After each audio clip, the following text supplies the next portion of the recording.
Olá, meu aluno, minha aluna, tudo bem? Hoje é uma aulinha bem curtinha para a gente falar um pouquinho sobre aquelas provas discursivas com textos de até 25 linhas.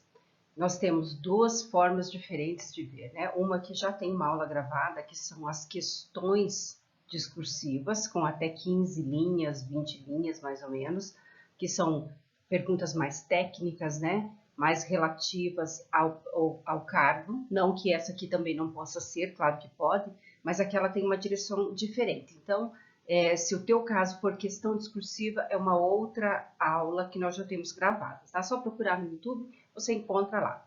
Esta aqui é uma prova discursiva com até 25 linhas, daquele tipo de texto dissertativo, argumentativo, dissertativo até expositivo, tá? Só que com uma diferençazinha, né? A gente vai precisar de um texto um pouco mais curto, um pouco mais sucinto nas informações, mais objetivo, do que aquele texto padrão 30 linhas da maioria das bancas, né? A maioria, grande, esmagadora maioria, exige um texto até 30 linhas. E normalmente não indicam isso no edital, mas aí dentro daquele espaçozinho, né, de 20 a 30 linhas. Esta não, né? Esse texto com até 25 linhas ou até com 20 linhas dá para fazer nesse escopo aqui que eu vou mostrar para você e como é que você escreve de uma forma que possa contemplar aquilo que a estrutura exige, dissertativa argumentativa, com os anseios da própria banca, né, da prova, o que o corretor, o examinador do teu texto vai esperar que você escreva dentro de um determinado tema, tá? Então, isso que serve para qualquer banca que exija um texto até 25 linhas. Então, até 25, né? Com mínimo de 15, máximo de 25, com mínimo de 10, máximo de 20. Então, dentro desse universo de textos um pouco mais curtos, é que a gente vai trabalhar hoje essa pequena aulinha aqui rápida, porém bastante importante, porque você escreva o seu texto e você possa então treinar dentro dos temas que eles são designados, tá? Então, a primeira situação que você precisa sempre observar, né? As informações gerais dentro de um texto como esse. Sempre estar preocupado e antenado com o tema proposto, tá? Então, observe lá no tema quais são as palavras-chave. Esse é o cuidado que você tem que ter para você não tangenciar o tema. Então, normalmente existem algumas palavras, eu vou dar como exemplo aqui os desafios para o desencarceramento de menores no Brasil. Veja só, as palavras-chave, os desafios. Então, nós temos aí uma palavra que você tem que trabalhar no seu texto primordialmente quais são os desafios e discorrer sobre eles. É isso que a banca espera. E não é um desafio, né? A gente, dentro dessa questão, você precisa analisar o que está no singular e o que está no plural. Então, ali o tema é bem claro, né? Os desafios, tá? Os impactos, as causas. Sempre procurar observar essa questão do singular e do plural. Em algumas bancas, eles colocam no singular mesmo. Apresente um exemplo de tal situação, tá? Isso geralmente dentro do próprio comando da prova já tem essas questões. Então você precisa fazer essa análise, tá? E para você não tangenciar o tema, você precisa observar qual é a palavra-chave do tema, prestar bem atenção para discorrer sobre aquilo que está sendo solicitado. Aí você não desvia, não tangencia. Em algumas bancas, mesmo sendo texto curto, algumas bancas colocam no comando da prova o que elas querem que você escreva. Então, você observe no comando, lá nos itens, nos tópicos, também quais são as palavras-chave de cada tópico, se está no singular, se está no plural. É dentro eu vou dizer assim, desse limite que você sempre trabalha os textos. Aí você não corre o risco de fugir ao tema, tampouco de fugir aos tópicos que a banca quer que você trabalhe dentro do seu texto, né? O que é comum, o mais comum, é que não se tenha muitos tópicos, né? As bancas, algumas delas agora começaram a aprender que se colocar tópicos vai ser muito mais fácil de fazer a correção. Então, elas estão introduzindo aos poucos os tópicos, né? Há mais ou menos assim parecidos com o que faz a banca CESP. Entretanto, né, vocês precisam tomar cuidado, porque mesmo sendo uma banca como a CESP, em alguns momentos há temas sem tópicos. E aí você precisa aprender a trabalhar sem os tópicos. Quando tem os tópicos é muito mais fácil, você já sabe ali o que a banca quer, você trabalha dentro da palavra-chave e responde o que a banca quer, tá? Quando não tem, é necessário você observar os detalhes, o que diz ali no seu tema, né? No tema principal. Então, às vezes, e não é raro, o tema vem já com as diretrizes, os desafios, os impactos e as soluções. Aí você sabe que você vai trabalhar desafios, vai trabalhar impactos e também tem que trabalhar soluções. Então, e sempre procure trabalhar, escrever na ordem em que está lá no tema também. Então, observe essas questões para que você não fuja ao tema e para que você não fique fora daquilo que a banca espera ler nos seus textos, né? Nesses gêneros aqui de 20 linhas, no mínimo 25, no máximo, né, e 25, sempre são textos dissertativos argumentativos. São muito difíceis aqueles que não são argumentativos, tá? Então, o texto dissertativo argumentativo, ele precisa ter uma tese, então apresentar uma tese. Em cima dessa tese, você precisa provar aquilo que você está afirmando, porque a tese é o teu posicionamento a respeito daquele determinado tema. E aí, aquela atenção especial com os argumentos, eles precisam ser consistentes, né? Não pode ser, eu vou colocar aqui uma linguagem, né, de alunos, né? Não pode ser viajado, né? Não pode estar ali do além, tem que ser consistentes mesmo. E aí eu vou mostrando e vou falando para vocês a hora que chegar nesse momento, tá? Lembrar sempre da expressão, né? O vocabulário sempre deve ser simples e objetivo, então procure não trabalhar com termos muito eruditos, não se preocupar com palavras difíceis, não é isso que a banca quer ver, né? Se você sabe, o que a banca quer saber é se você conhece a língua portuguesa, se você sabe trabalhar a norma culta, se você tem um bom vocabulário, apesar de ser simples, né? E dessa forma você conseguir trabalhar a expressão muito bem.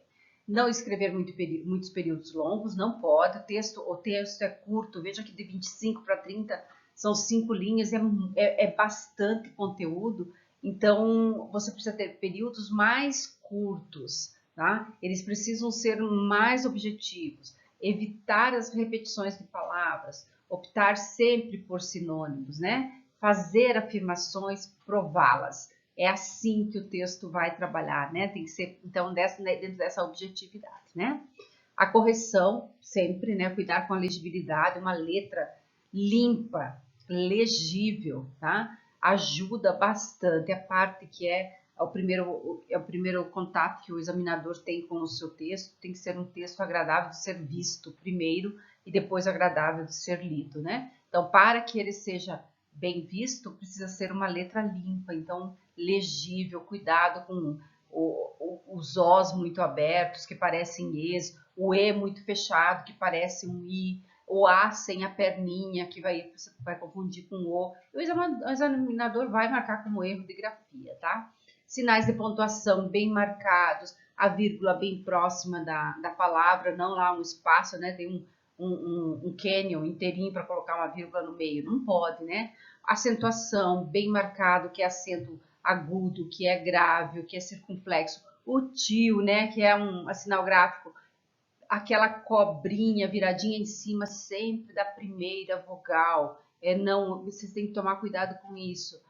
A cedilha tem que estar no C, né? Não voando dentro do texto. Então, são situações que são importantes já eu mencionar aqui, para que na hora que você estiver executando ali, elaborando o seu texto, que você lembre de que você precisa apresentar para o teu examinador uma prova decente, né? Muito bem escrita, de alguém que realmente tem interesse e que se preparou para aquela prova. Então, é assim que se faz, né? Depois a gente vai falar dessa questão de locuções e gerundismo, cuidado, né? Muito gerúndio empobrece o texto. Então, posso usar você pode, mas começa a virar uma rima interna, né? As locuções que você usa tem tido, olha que horror, né? Acabam fazendo, esse tipo de locução verbal que não interessa a ninguém, empobrece o vocabulário, aquilo que eu acabei de falar para vocês, né? Tem que ter um vocabulário simples, mas ele não pode ser da nossa oralidade. Não é aquilo que eu falo que eu posso escrever, a não ser que eu tenha uma linguagem dentro das normas completamente, né? E aí é outra situação. Mas se a gente tem muito da oralidade do dia a dia, a gente não pode jogar isso para o texto. Então, isso é muito importante que essas informações estejam para vocês aqui direcionadas, tá? E aí, lógico, dentro dessas questões, a gente vai trabalhando aquilo que é da estrutura dissertativa. Então, o que é uma estrutura dissertativa? Aquela estrutura que contém as 3 partes: introdução, desenvolvimento e conclusão, né? Então, o que eu vou fazer na introdução? Você vai contextualizar um texto de um parágrafo inicial curto, né? Que contém o tema central, tem que ter o tema, tá? E a tese. A tese vai estar lá na introdução, porque você precisa defender essa tese no desenvolvimento. Então, é óbvio, né, que a tese precisa estar no início do texto e não no final. No final, a gente só reforça, tá? Depois, a segunda parte, desenvolvimento, 2 parágrafos que você vai provar a tese. O tamanho é maior sempre que o parágrafo de introdução, tá? Por quê? Porque vai conter mais informações. Você vai pegar, desenvolver o teu parágrafo de introdução e depois vai concluir o texto. Você vai encerrar, vai reforçar a tese, apresentar sugestões de solução para o problema que está ali no texto, né? Normalmente as últimas provas, e independentemente de qual seja o cargo, as bancas têm preferido trabalhar os problemas sociais, né? Então, por quê? Porque eles querem saber quem é você nesse contexto social. Você conhece as agruras desse povo brasileiro, ou quiçá, né, do mundo, em algumas questões, quando se fala de refugiados, né, de migrações e tudo mais. Então, mas não deixa, né? São problemas sociais. Então, as bancas preferem isso. A gente tem algumas bancas assim que são menores, que gostam de textos um pouco mais introspectivos, intimistas, né? Mais ligados ao nosso íntimo, né? Que é tratar da felicidade, do medo, desse tipo. Mas elas são muito raras e nos concursos é muito difícil a gente se deparar com provas com temas desse nível. Então, hoje já as bancas entenderam que esses textos que são mais íntimos, né, são mais intimistas, esses textos são muito difíceis de correção também. Então, a banca não tem tempo para ficar perdendo com isso, prefere uns temas que são mais próprios de atualidades, que estejam mais ligados ao cargo, mas que sejam dentro de problemáticas sociais ou até problemáticas da própria função ou do órgão para qual você vai prestar o seu concurso, tá? Então, a estrutura dissertativa tem que estar separada, né? Independentemente, a gente olha só, se o texto tem 20 ou 25 ou 30, trabalhe com 4 parágrafos, que você não vai se arrepender. É uma estrutura que você pode usar para qualquer prova, tá? E você só vai arrumando e ampliando de acordo com, ou diminuindo de acordo com o número de linhas, tá? Então, você vai fazendo dessa forma e você vai vendo que vai dar tudo certo, né? Marque assim, meus textos, independentemente do tamanho, passando, né, de 20 a 30 linhas, eu sempre vou trabalhar com 4 parágrafos. Quando a gente tem uma estrutura menor, até 15 linhas, não, aí sim você trabalha com 3 parágrafos, sem problema nenhum, ou até com 2, porque as bancas aceitam, né? Geralmente são as questões discursivas que eu falei.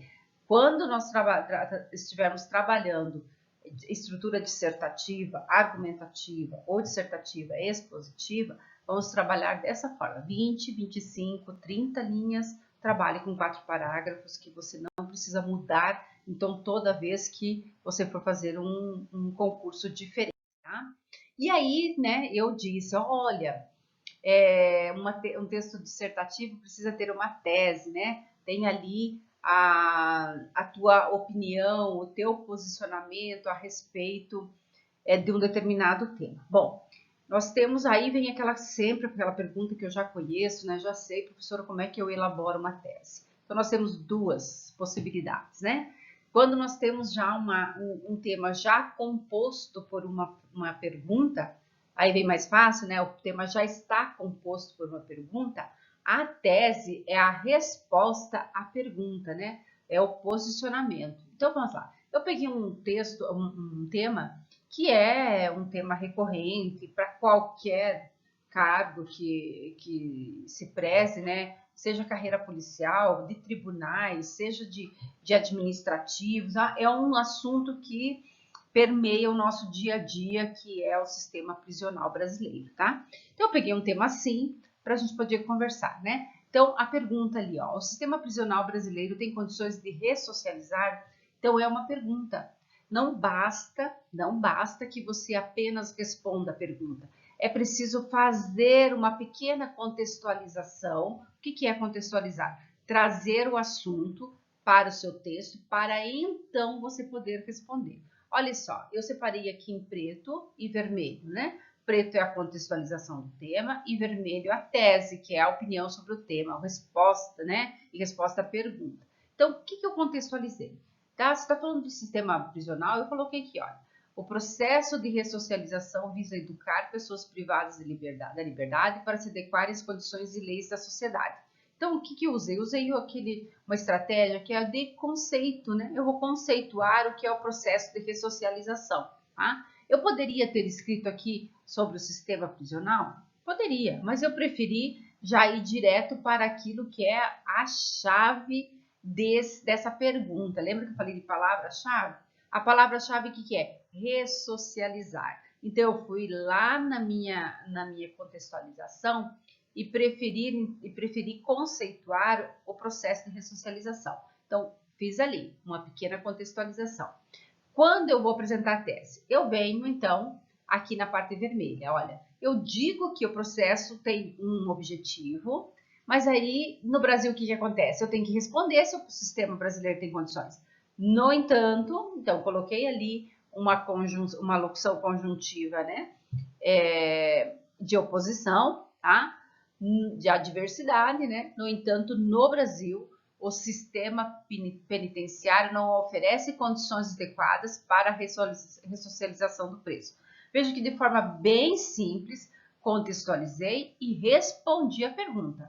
Muito bem, eu respondi a pergunta que não oferece condições. O que acontece? Quando eu coloco a minha opinião ali, que eu digo que não, eu poderia ter dito aqui que oferece sim? Poderia, mas era uma mentira, né? Uma falácia, não condiz com a realidade brasileira, e aí a gente pode ter um pequeno problema aí de correção, né?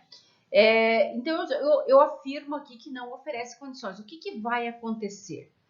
Durante o meu texto, para que essa questão não se perca, eu preciso fazer o quê? Eu vou voltando na minha tese para eu não esquecer o que foi que eu disse lá em cima e que eu preciso provar, então, no meu desenvolvimento, tá? Então, veja que o parágrafo é bem curtinho. Ele é sucinto, ele vai suprir a exigência da estrutura, que é fazer uma introdução com a apresentação da tese. Se eu não tiver uma tese no texto, eu não estou obedecendo o texto, o gênero textual solicitado pela banca, dissertativo argumentativo, entendeu? Então, é preciso você defender, é preciso que você escreva a sua opinião. Então, de forma bem básica, veja que aqui ele está bem estreito, né? Então, ele vai ocupar 7 linhas, mas aqui, quando eu passei para a folha, ele ocupou 3 linhas, tá? Ah, mas não é muito curtinho, professora, para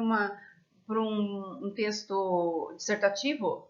Ele supre aquilo que precisa, exigência, porque eu tenho um texto com poucas linhas para trabalhar, então eu não posso gastar o meu tempo, o meu espaço num parágrafo em que eu não vou provar nada, pelo contrário, tá? Esse parágrafo é um parágrafo de introdução ao meu texto. Eu vou defender depois, né, aquilo que eu estou aqui afirmando. Então, eu afirmei na introdução que é que eu afirmei aqui?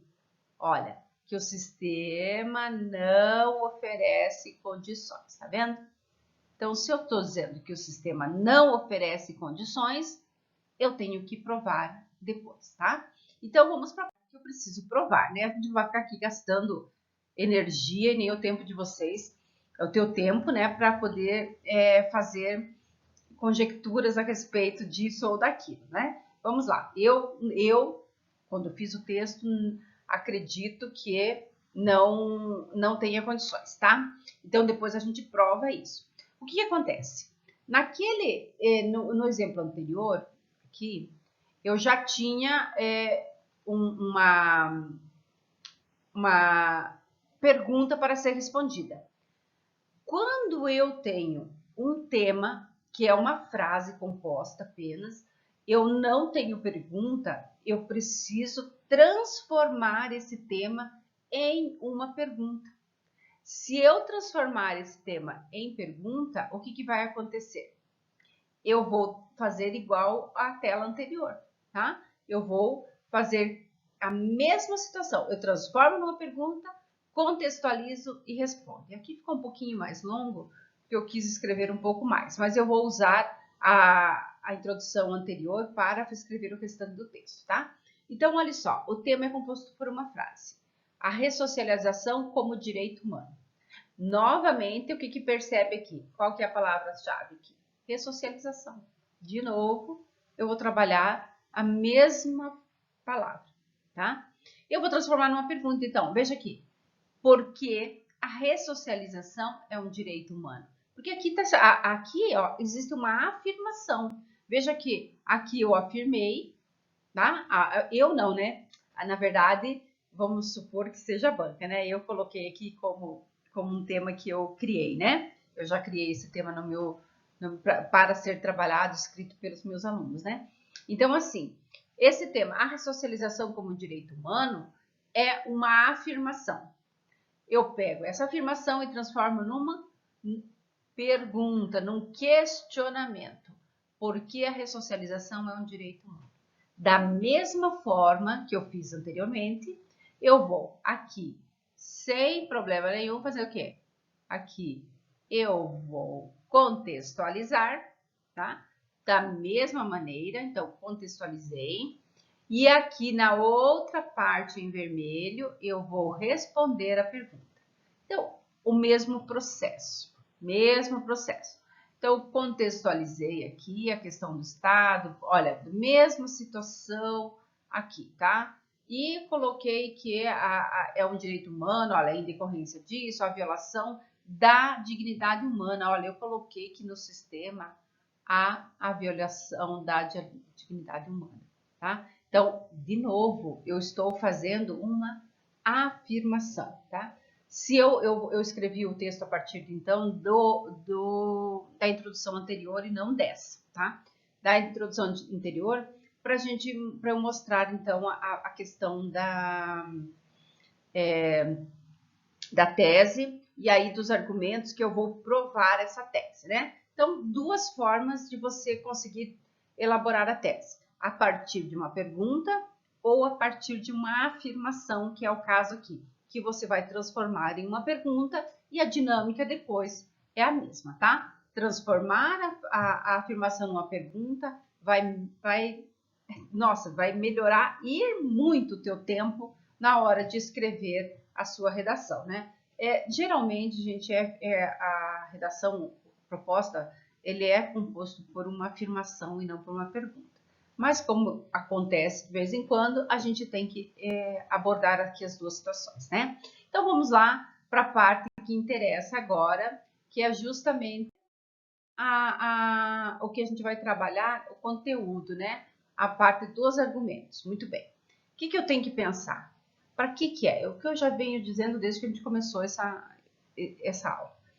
Argumento serve para provar a sua tese. Então, ele tem que ser um argumento que mostre a credibilidade, tá? Ele tem que ser crível, ele não pode ser algo do além, como eu disse, não pode sair do nada, ele precisa demonstrar que aquele argumento é realmente válido, entendeu? Ele tem que ser consistente. Então, precisa tomar cuidado para você não tangenciar. O que você faz? Volta na tese, veja o que você escreveu e a partir de então você desenvolve os argumentos, tá? Então, aqui eu coloquei volte sempre, né? Volte sempre para manter a progressão textual. Gente, tem banca que dá nota pela progressão textual.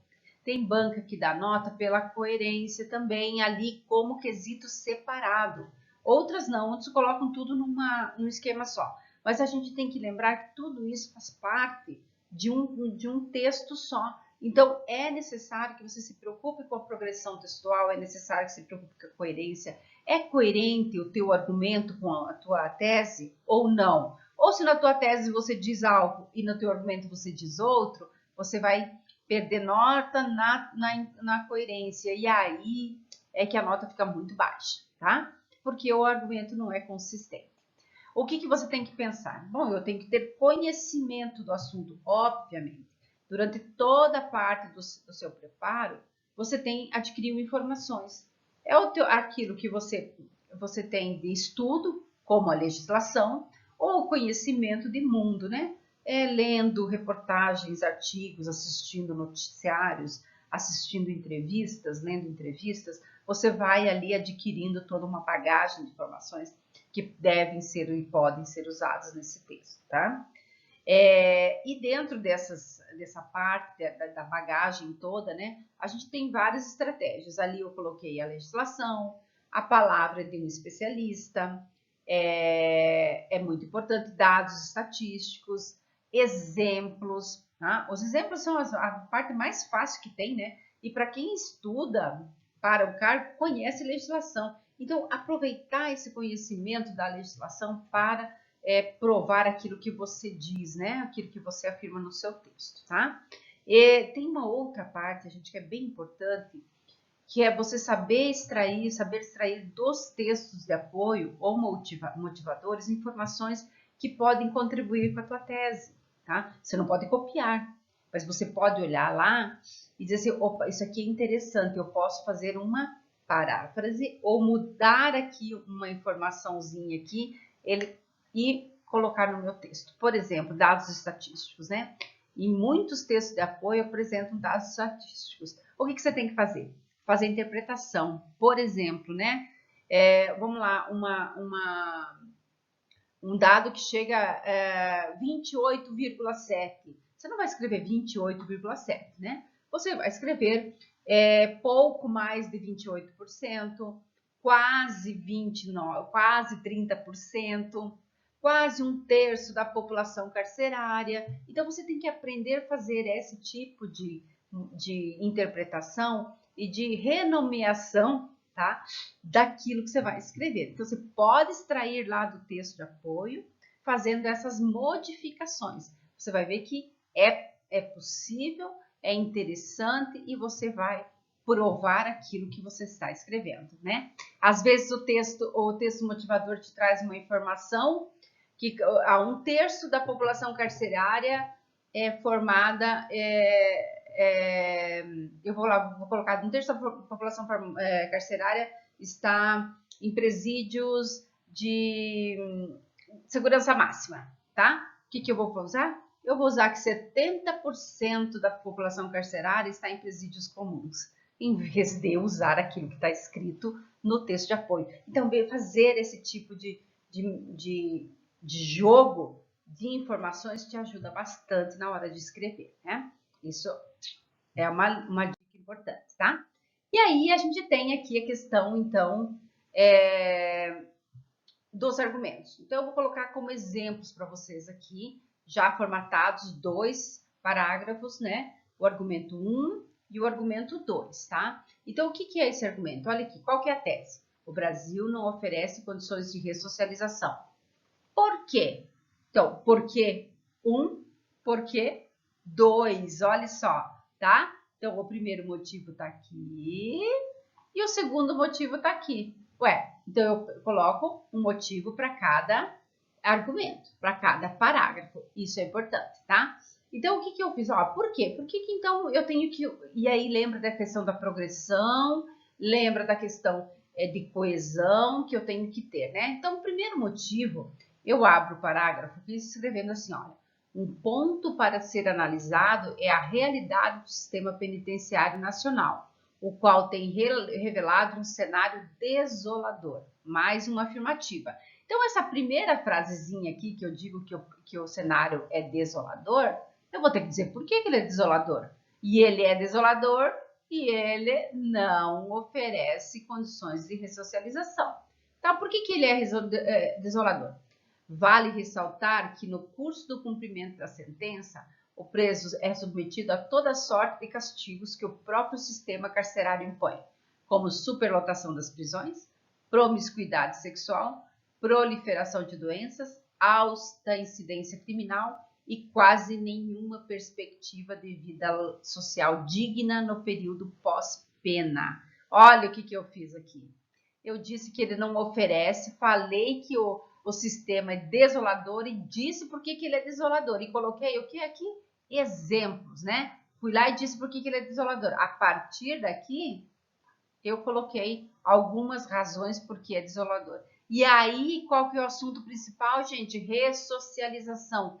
Como é que eu termino? Ó, perspectiva de vida social digna no período pós-pena. O que é isso, gente? Nada mais do que estar tratando da ressocialização. Então, eu não perdi o foco de jeito nenhum do que interessa para o nosso texto, né? Ah, vamos para o argumento 2. Vou provar de novo aqui, ó. Por que não oferece condições? Então, eu vou lá. Um ponto para ser analisado. Olha aqui uma palavra que vai ajudar na progressão textual. Um parágrafo tem que estar relacionado ao outro. Então, como eu não vou repetir palavras, eu não quero ponto de novo, eu vou usar fator. Outro fator importante é que sem acompanhamento, método ou políticas públicas adequadas, o preso torna-se refém da ociosidade e sua reeducação para o convívio social se distancia de seus objetivos, tá vendo? De novo, eu estou falando de ressocialização. Olha o que eu usei aqui. Ainda que o escopo da Lei 7.210 de 84, a Lei de Execução Penal, tá? Então, usei o conhecimento sobre a questão. Oriente diretrizes específicas nesse sentido, os resultados, aqui, desculpa, gente, aqui não tem, os resultados, deixa eu tirar isso aqui, não correspondem ao alento prescrito e só corrobora o alto índice de reincidência. Coloquei um travessãozinho aqui, em torno de 42%, segundo a CNJ, tá? Então, eu usei, além de usar aqui a lei como uma estratégia argumentativa, eu usei ainda o quê? Aqui, dados estatísticos. Aí eu tenho que provar, né? Quem é que diz que é esses 42% aqui? A CNJ, né? Conselho Nacional de Justiça, tá? Você vai dizer, professora, mas eu não tenho que escrever Conselho Nacional de Justiça? Nós vamos lembrar que nós temos um espaço muito pequeno para escrever, 20 linhas ou 25 linhas, né? Que são os textos curtinhos aí, até alguns com 15 linhas, tá? Algumas siglas já são bem conhecidas, como IBGE, CNJ,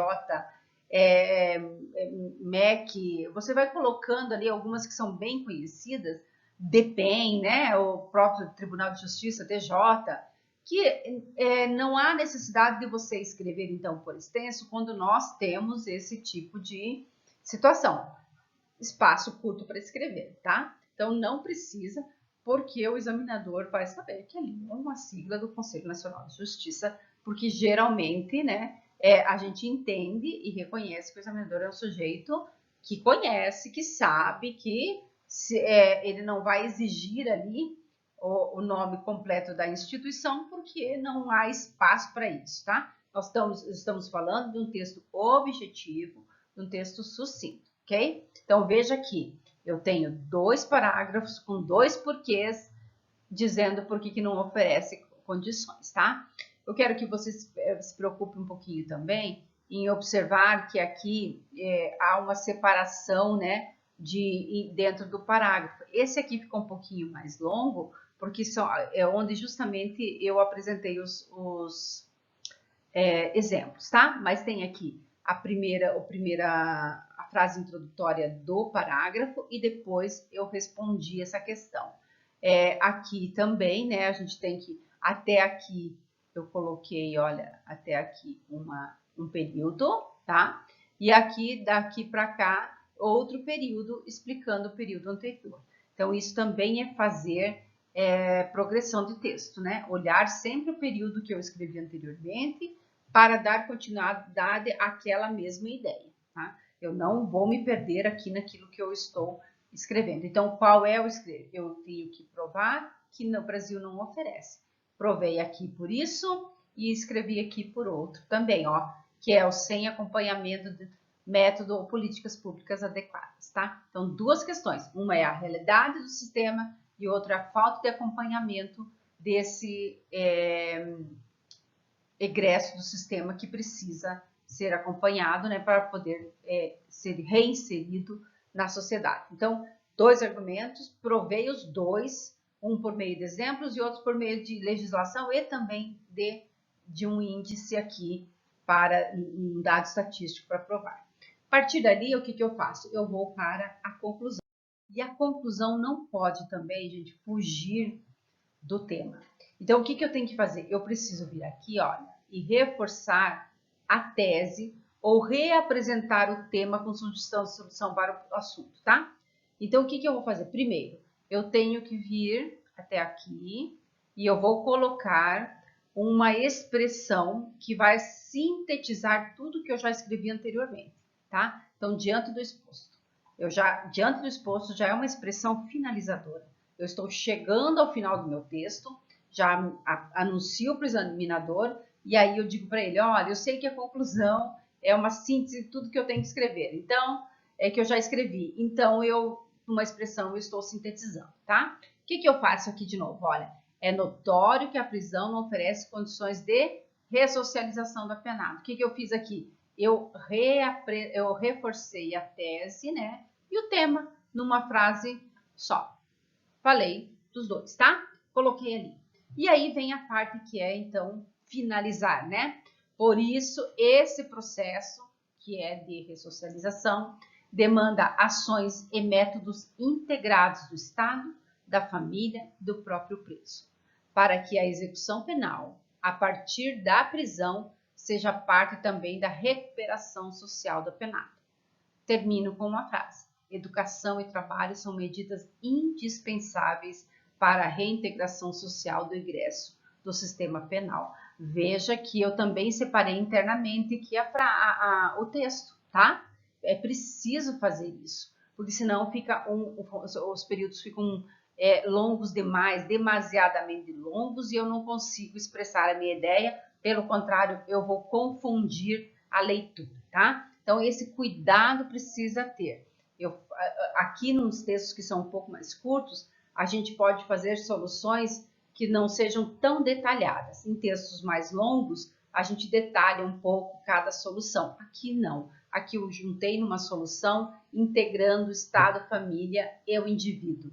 Essa é uma estratégia também muito boa quando você vai precisar fazer uma solução. Então, grave isso. Você integre todo mundo, né? O indivíduo tem que fazer a parte dele, a família tem que fazer a sociedade, né? Tem que fazer a parte dela e o Estado tem que fazer a parte dele. A gente integra tudo, mas a gente diz o que é que precisa ser feito. Então, olha aqui, a recuperação depende de educação e trabalho, tá? Isso é muito importante. Então, eu coloquei aqui e olha que essa solução aqui final, ela pode ser inserida para muitos e muitos processos e métodos, né, de solução para vários problemas. Então, você pode pegar isso aqui, montar e só trocando algumas palavrinhas ali, inclusive do tema, que é suficiente, tá? Eu não gosto muito de sugerir isso, porque eu prefiro que o aluno aprenda realmente a escrever, que ele não tenha uma fórmula, que ele só troque palavras, mas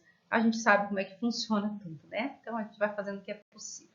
Muito bem, vamos para a nossa parte final, tá? Que é o texto completo. Então, eu separei aqui, ó, em preto a introdução, né? Aqui, ó, 4 linhas, 3, 4 linhas. Aí, 2 parágrafos aqui. Então, aqui a gente está fazendo a introdução, desculpe aqui, mas né? Aí, o primeiro desenvolvimento, o segundo desenvolvimento, né? Primeiro D, o segundo D, e aí a gente vem para a conclusão. Veja que tudo aqui alinhadinho. Eu escrevi isso numa folha tamanho normal de um concurso e deu exatamente 25 linhas. Aqui vai dar 23 ou 24, tá? Pelo tamanho da minha letra, deu exatamente 25 linhas, tá? Então, o que você tem que fazer? Pegar um texto como esse, por exemplo, e você passar por uma folha de redação. E veja pelo tamanho da sua letra quanto você pode ou não escrever. Mas é importante que esteja um texto completo, que seja um texto que mostre o teu conhecimento, que trabalhe essas questões todas ali, que são importantes, né? Deixa eu tirar isso aqui, que eu nem sei por que eu coloquei, né? Eita! Vai escrevendo e não presta atenção, né? É bem isso que acontece, tô parecendo aluno e não professor. Mas fazer esse exercício de escrever. E um outro exercício muito importante, né? Quando você tem alguém que corrige a redação, faça aquela reescrita toda vez que você recebe a redação de volta. Pegue, reescreva, arrume, tira aquilo que está demais, coloque aquilo que está faltando, reescreva, porque senão, se você só olhar, você não vai conseguir, a partir de só olhar uma correção, aprender a arrumar aquilo que você erra o tempo todo, que é um erro constante. Normalmente a gente tem erros que são constantes, né? E aí a gente percebe isso e às vezes eu já entro com um pé na jugular, né? Escuta, eu escrevo várias vezes que não é para fazer, você continua fazendo? Por que continua fazendo? Porque não pega a redação corrigida e reescreve arrumando aquilo que é necessário, tá? Então veja que não é difícil de jeito nenhum. Por quê? Você precisa montar um texto, né? Escrever com palavras simples, conhecer as estratégias, conhecer do assunto. É muito amplo quando a banca deixa aberta a possibilidade de tema, a banca não especifica ou coloca atualidades, muito bem, atualidades na visão de quem. Às vezes os temas são atemporais, né? Eles são recorrentes na nossa história.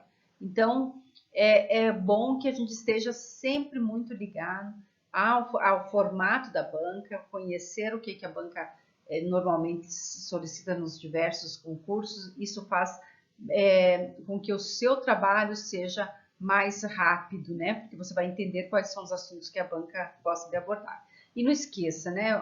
Quando você está escrevendo, cronometrar a sua escrita, a sua redação, para saber quanto tempo você está levando para escrever. O ideal é 1 hora, tá? Até menos, com 25 linhas ali, entre 45 e 50 minutos.